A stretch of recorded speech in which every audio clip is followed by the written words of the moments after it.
ہونا اس کا اعمال کے اوپر بہت بڑا اثر ہوتا ہے۔ اس کی اہمیت کا اندازہ آپ یہ لگا لیں کہ اللہ تبارک و تعالیٰ نے قرآن عظیم کے اندر پوری جماعت رسولوں کو مخاطب کیا ہے، سارے انبیاء کو۔ فرمایا یا ایھا الرسل، اے رسولوں کی جماعت، کلوا من الطیبات، پاکیزہ اور حلال روزی کھاؤ، واعملوا صالحا، اور نیک عمل کرو۔ یعنی پہلے انبیاء کو حکم ہے حلال کھانے کا، دوسرے نمبر پر حکم ہے واعملوا صالحا، یعنی عمل صالح کو حلال کھانے کے بعد ذکر کرنا، یہ اس بات کی دلیل ہے کہ یہ عمل آپ کے اس حلال کھانے پر موقوف ہے۔ اگر آپ کا کھانا حلال ہوگا تو عمل قابل قبول ہوگا، ورنہ مقام قبولیت تک نہیں پہنچ پائے گا میرے محترم دوست۔ اب آپ کہو گے کہ بھئی حلال رزق اور عمل کا آپس میں کیا تعلق ہے؟ بھئی اس کا بڑا تعلق ہے۔ دنیا کے اندر ہمارا مشاہدہ ہے کہ خوراکوں کے اثرات ہوتے ہیں۔ خوراکوں کے کیا ہوتے ہیں؟ ظاہری اثرات ہوتے ہیں۔ کوئی غذا ایسی ہوتی ہے جو گرم ہے، آپ نے کھا لیا، بدن میں گرمی پیدا کی۔ کوئی غذا ایسی ہوتی ہے جو ٹھنڈی ہے، آپ کھاؤ گے تو بدن میں ٹھنڈک۔ جن کو بدن میں ٹھنڈک کی بیماری ہوتی ہے، نزلہ زکام کی، وہ ٹھنڈی چیزوں سے پرہیز کرتا ہے۔ تو گرم اثرات ہوتے ہیں، ان کے ٹھنڈی اثرات ہوتے ہیں، معدے پر اثر انداز ہونے والی چیزیں ہوتی ہیں، خون کو بڑھانے والی چیزیں ہوتی ہیں، الرجی پیدا کرنے، یعنی غذاؤں کے اندر مختلف اللہ نے خاصیت رکھی ہے ظاہر۔ کسی کے اندر زیادہ طاقت تو کسی کے اندر کم طاقت، تو کبھی کوئی دوا قبض کے لیے مفید، یعنی ظاہری ان کے کچھ نہ کچھ اثرات ہوتے ہیں، ہم محسوس کرتے ہیں۔ جس طرح غذاؤں کے ظاہری اثرات ہیں تو اسی طرح غذا کی باطنی اثرات بھی ہوتے ہیں میرے محترم دوست، کہ جب آپ غذا کو حلال کھاؤ گے، پاکیزہ کھاؤ گے، اس کے اچھے اثرات مرتب ہوں گے، اور جب آپ حرام کھاؤ گے تو اس کے برے اثرات مرتب ہوں گے۔ چنانچہ علماء کرام نے لکھا ہے کہ جب آدمی حلال کھانے کی فکر کرتا ہے تو اس کا سب سے پہلا فائدہ یہ ہوتا ہے کہ حلال کھانا اللہ کے رضامندی کا باعث بن جاتا ہے۔ جب آپ کھانا حلال ہو، آپ کا پینا حلال ہو، اور اللہ تبارک و تعالیٰ کے حکم کے مطابق وہ چیزیں آپ استعمال کر رہے ہیں، تو سب سے پہلے فائدہ یہ ہوگا کہ اللہ تبارک و تعالیٰ آپ سے راضی ہو جائیں گے، اور جب اللہ راضی ہو گئے تو وہی پھر تو مزے ہی مزے ہیں۔ خود ہی کو کر بلند اتنا کہ ہر تقدیر سے پہلے، خود ہی کو کر بلند اتنا کہ ہر تقدیر سے پہلے، خدا بندے سے خود پوچھے بتا تیری رضا کیا۔ اللہ اتنا راضی ہو جائے کہ وہ آپ کی رضا چاہے کہ آپ کیا چاہتے ہو، تو پھر آپ کی مرضی کے مطابق وہ فیصلہ فرمائے۔ تو پہلا اثر یہ ہوگا۔ دوسرا اثر یہ ہوگا کہ حلال غذا کے اثرات آپ کی دعا پر ہوتے ہیں۔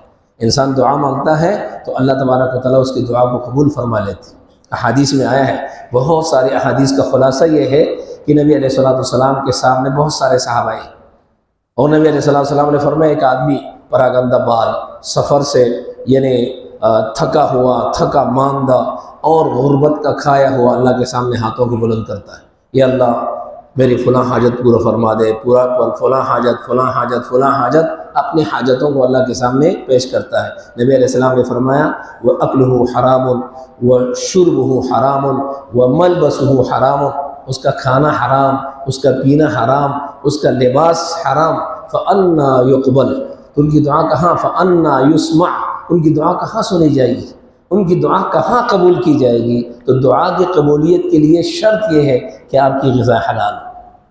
اسی طرح حلال روزی سے انسان کے دل کو سکون ملتا ہے، اطمینان ملتا ہے۔ انسان کو چین اگر ملے گا تو حلال روزی سے ملے گا۔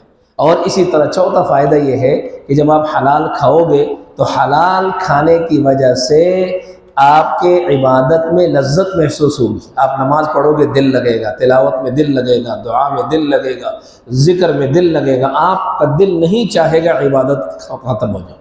یہ ہمارے ہاں ہم دیکھتے ہیں بھائی نماز پڑھ لی، سلام ابھی ایک طرف پھیرا اور دوسری طرف نہیں پھیرا، اور ڈائریکٹ مسجد سے نکل گئے، اور نماز پڑھتے ہیں تو رکوع کا پتہ نہ سجدے کا پتہ۔ واللہ العظیم بہت سارے لوگوں کو دیکھا گیا کہ وہ نماز پڑھتے ہیں، قیام قاعدہ جلسہ اس کا تو کوئی نام و نشان ہی نہیں ہوتا، بس نماز پڑھ کے ہم 2 رکعتیں سنت سے فارغ نہیں ہوتے، وہ 5 10 7 8 رکعتیں پڑھ کے نکل چکے ہوتے۔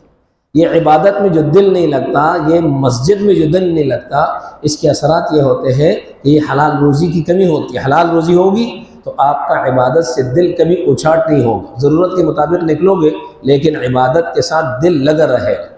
اور پانچواں فائدہ یہ ہوگا حلال کھانے کا کہ اس کا حلال کھانے کے اثرات اولاد کی تربیت پر پڑتے ہیں، اولاد نیک ہو جاتی ہے، تابعدار ہو جاتی ہے، نافرمان نہیں ہوتی، یہ حلال روزی کی برکات ہوتی ہے۔ اور سب سے بڑا فائدہ دنیا کا کیا ہے کہ حلال روزی اگرچہ تعداد میں اور یعنی کم ہو لیکن اللہ تبارک و تعالیٰ اس میں برکت عطا فرما دیتی ہے۔ حلال روزی برکت کا باعث ہے، تھوڑی روزی ہوگی اللہ اس میں برکت عطا فرمائے۔ اور سب سے بڑا فائدہ کیا ہے؟ ساتواں فائدہ کہ اللہ تبارک و تعالیٰ حلال روزی کی وجہ سے آخرت میں کامیابی عطا فرماتے ہیں۔ تو آخرت کی کامیابی کیا ہے؟ جنت۔ فمن زحزح عن النار وادخل الجنہ فقد فاز، جو آدمی جہنم سے بچا دیا گیا، جنت میں داخل کر دیا گیا، وہ کامیاب ہے۔ تو آخرت میں کامیابی کا باعث وہ کیا ہے؟ وہ حلال روزی ہے۔ اسی طرح حلال روزی کی جس طرح فائدے ہیں تو حرام روزی کے نقصانات بھی ہیں۔ تو حرام روزی کا پہلا نقصان کیا ہے کہ اللہ تبارک و تعالیٰ ناراض ہو جائے گی، اللہ کی ناراضگی کا باعث۔ اسی طرح اس سے دل سیاہ ہو جاتا ہے، دل کیا ہو جاتا ہے؟ سیاہ ہو جاتا ہے، اعمال پر اس کا اثر پڑتا ہے۔ سر دین صدق مقال اکل حلال، ڈاکٹر اقبال کیا فرماتے ہیں؟ سر دین صدق مقال اکل حلال، کہتے ہیں دین کی بنیاد کیا ہے؟ سچ بولنا، حلال کھانا۔ دین کی بنیاد کیا ہے؟ سچ بولنا، حلال کھانا۔ علم و حکمت زائد ازنان حلال، جو آدمی چاہتا ہے میرا علم بڑھ جائے، میرے اندر حکمت کی گفتگو پیدا ہو جائے، میری عقل بڑھ جائے، عقل میں ایسے اثرات ہوں، تو فرمایا ازنان حلال، حلال روٹی کھانا۔ جب آپ حلال لقمہ کھاؤ گے تو علم حکمت کے چشمے آپ پر پھوٹیں گے اور اللہ تبارک و تعالیٰ علم سے نوازیں گے، اور حرام کھانے کی وجہ سے علم میں کمی آتی ہے۔ اسی طرح جب آدمی حرام کھاتا ہے تو دعا قبول نہیں ہوتی، دل سخت ہو جاتا ہے، دل میں بے چینی رہتی ہے، بے سکونی رہتی ہے، اور اسی طرح عبادت بے اثر ہو جاتا ہے۔